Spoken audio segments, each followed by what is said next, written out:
Ito naman ang pag-usapan natin, mga kababayan. Nako po Oy. Eto. May bawi po itong si Yusek Claire Castro kay Lebiste. Mga bakit bawi ni Yus? Walang si. Bawi ni Yusek Claire kay Lebiste 500 million moral damages, mga kababayan. At ito pa, si Attorney Claire Castro ay hindi po kumuha ng kanyang abogado para magdepensa sa kanya, mga ka-GPnatics.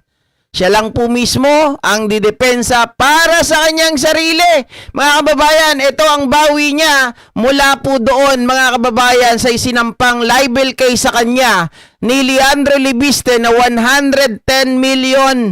Diba? Akala nyo walang bawi. Akala ninyo si Atty. Claire Castro gaganyan-ganyan lang mga kababayan. Ito. Lebiste claims you're demanding him to pay for the, quote, sleepless nights and anxiety you're having over his libel case against you. Any comment po? Plus, for ruining my integrity. Okay, bakit daw ba si Atty. Claire Castro ay naniningil, mga kababayan, ng 500 million moral damages?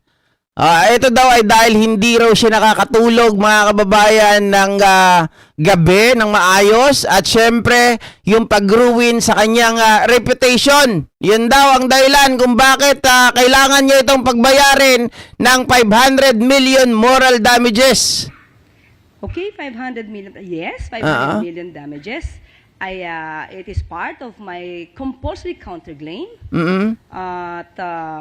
I believe that Sir Smokey, because of twisting Ma'am Pinky, some facts in the complaint, and it ruined my integrity as Palace press officer. I believe that I deserve such, and I am entitled to such damages. So, ano sabi niya? Sleepless nights? Okay. So, in other words, anong word exactly sinabi niya? Sleepless nights and anxiety, and kaya niya raw pong sagutin yung pangpagamot niyo, Yusek. Good. Yeah. Very good. Ogag talaga, no, mga kababayan. Siya hindi pala nanggaling kay Yusek Claire Castro yung sinabi niya, ano ba yung pagkakasabi dito? Wait lang. Yung pagkakasabi na during the sleepless night, ayan meron dito sinasabi, hindi ko naman po nais masakpan wait. Sabi niya, humihingi si Yusek Claire Castro na bayaran ko siya dahil sa sleepless nights and anxiety na dulot umano ng kasong isinampa ko laban sa kanya, mga kababayan. Yan, nanggaling mismo kay Leandro Lebiste. Okay, sabi niya, wala akong obligasyon para bayaran siya, pero kung kailangan niya magpagamot ngayon, bukal sa loob kong sagutin ang kanyang gastusin sa ospital. Yan ang sinabi nitong si Congressman Leandro Lebiste, napakayabang. Diba? Ngayon, sumasagot si Claire Castro. He admitted that he is causing me sleepless nights and anxiety. Inamin niya. Part of the case. Nagamit tuloy, mga kababayan. Inamin niya Diba? Inamin niya. Natanong mula kay Tina Maralit na Manila Times. Okay. So, in other words, anong word exactly? Desperaon. Sleepless nights and anxiety, and kaya niya raw pong sagutin yung pangpagamot niyo, Yusek. Good. Very good. He admitted that he is causing me sleepless nights and anxiety.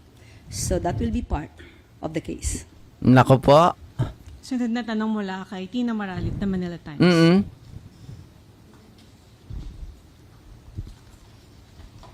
Good morning, Yusek. Yusek, hingin ko lang po yung reaction nyo sa sinabi kamakailan ni Senator Amy Marcos. Pinapatamaan niya po si Presidente na puro daw acting secretary ang ina-appoint, hindi na daw po pinapadaan sa commission in appointments. Therefore, parang wala na daw pong silbi ang CA. Ano pong komento niyo dito? parang walang ano daw po? Parang wala na daw pong silbi ang CA dahil puro acting secretaries ang ina-appoint ng Presidente. Parang may nadinig pa po ako ibang word na ginamit niya. Modus operandi daw po. Okay. That's too harsh. Very harsh. Para sabihin ito sa Pangulo, dahil sabi mo nga, ito ay pinapatungkulan niya sa Pangulo. At parang kay Pangulo lamang harsh si Senator Amy Marcos. At hindi natin ito nakikita sa ibang mga kaalyado niya na nasasangkot sa ibang mga di umanong paggawa ng anomalya. Well, anyway, Oo nga naman, no? Napaka-selective nitong si Manang Baba. Napaka-harsh niya sa kanyang kapatid, pero pag kanyang kaalyado, deadma. 'Di ba? Parang walang nakita, mga ka-GP. 'Di ba? Ewan ka ba dito kay Amy Baba? Masyadong panatiko ng mga Duterte. Ano ba pinakain sa'yo? Sino pa talaga jowa mo sa kanila? Si Sara o si Digong? Oh. the President means no offense to the Commission on Appointments. The President is merely exercising his constitutional prerogatives. He can make an appointment in temporary or permanent positions. At alam naman po natin, at alam naman po niya, na ang mga acting secretaries can remain as acting secretaries for a period of 1 year. So kung susumahin po niya ang lahat na na-appoint sa ngayon ng acting secretaries, wala pa pong 1 year ang pagsisilbi sa bilang ang kanilang sa kanilang posisyon. Sa madaling salita, parang sinasabi ni Yusek Claire Castro, kung umaangal ka, di bakit kayo naman ay mga legislators, di alisan nyo ng power ang Pangulo. Yun ang kanyang, di ba? Ine-exhaust niya lang o ginagamit niya lang yung kanyang power, mga kababayan, na mag-appoint. Di ba? Sa pagiging acting secretary up until 1 year, mga kababayan. So, wala pa naman 1 year, bakit kayo umaangal? Gumawa kayo ng batas kung gusto nyo mapigilan yung mga ganitong mga bagay, di ba? At the President naman will submit Ma'am Lilian Rivera. in due time. Salamat po. Next question. Katrina Domingo, ABS-CBN. Baka kinain ni Digong. Ma'am, just a follow-up question on 2 points earlier mentioned. You mentioned that the government is doing everything to soften the blow. Similar question in previous weeks. Paano po yung middle class? Ano po in particular yung mga programa na inalalatag ng gobyerno to soften the blow on the middle class who are not commuting to work but are bringing their own vehicles or motorcycles to work and nahihirapan na po sa taas ng presyo ng gasolina? Ngayon, makikita po natin, meron pong inilunsad na 50% discount sa MRT 3 and LRT 2. Yan po ay malaking bahagi at ibang malaking bagay po na tulong ng ating Pangulo at ng gobyerno sa ating mga kababayan. Nandyan din po ang inilulunsad na libreng sakay.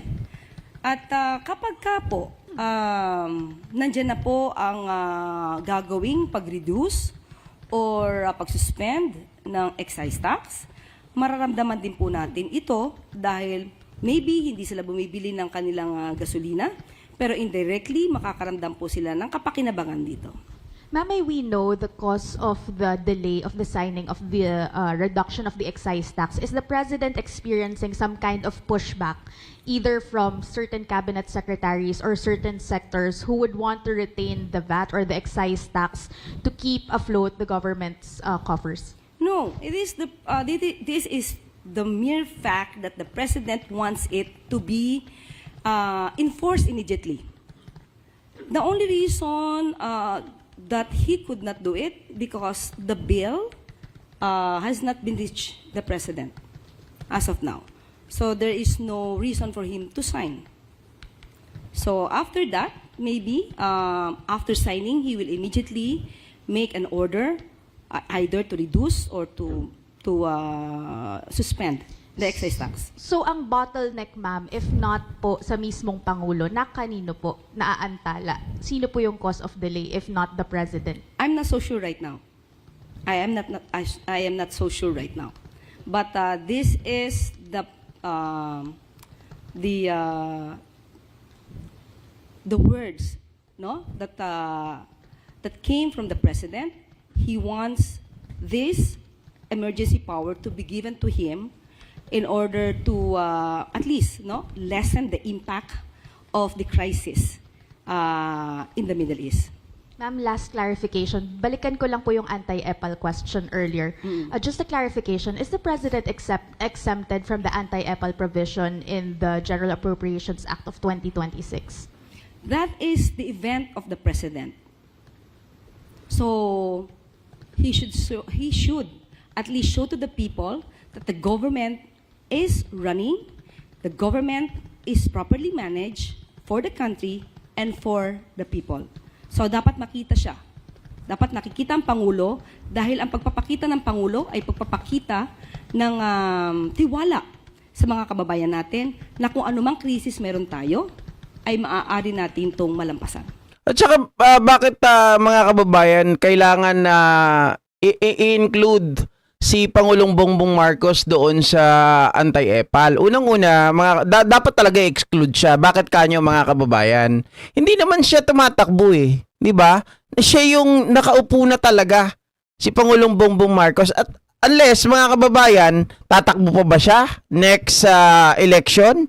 Kasi, yun ang iisipin natin. Siya yung incumbent president natin. So, yun ay pagpapakita ng pagiging strong leader.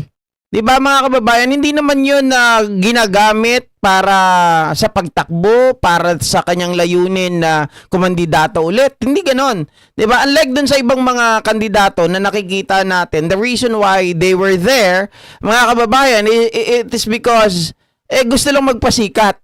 Gusto lang na maging popular kasi nga tatakbo ulit sa susunod na eleksyon. That is totally different.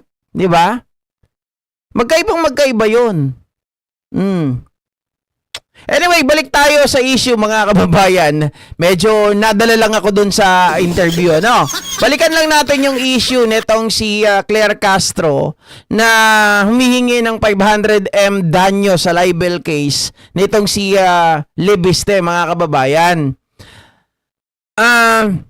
Alam naman natin kasi nung nakaraan, dahil dito kay Topacio, 'di ba, nakumbinse itong si Libiste na mag-file ng cyber libel case against dito kay Yuse Claire, mga kababayan, dahil marami daw grounds, mga kababayan, na mga pinagsasabi sa mga blogs ni Yuse Claire Castro against dito kay Libiste, which is alam naman natin, mga kababayan, yun ay mahinang argumento. Nakita rin nyo, alam nyo naman ang style ng mga abogado, kakuha ng kliyente, kukumbinsihin ka para, syempre, pera-pera ang labanan.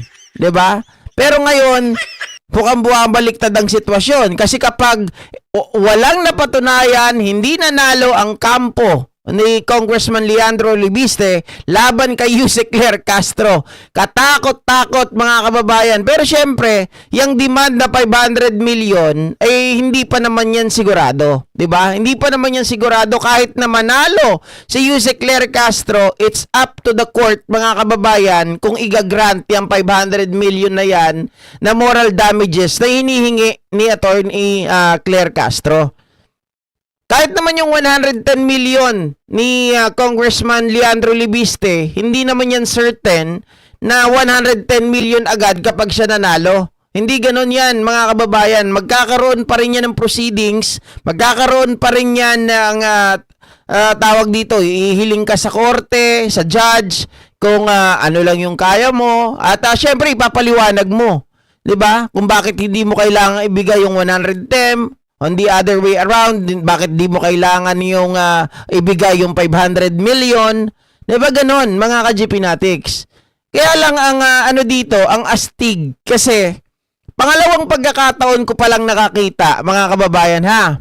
Kasi ang unang nakita ko na isang abogado na hindi kumuha ng another abogado, itong si Ferdinand Marcos Sr., 'di ba?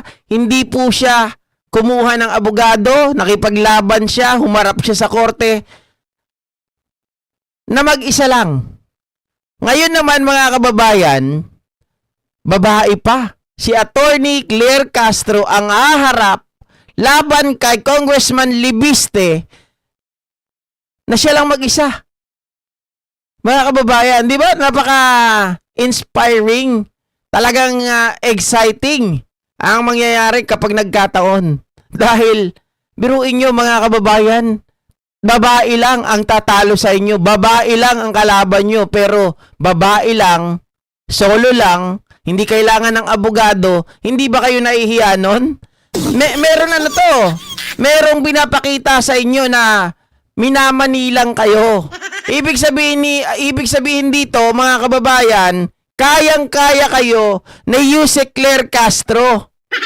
Di ba mga ka-GP Natics? Yun ay indikasyon na hindi kayo mananalo, na kaya niyang ipagtanggol ang kanyang sarili na hindi kailangan magbayad ng abogado na kasing laki ni Topacio.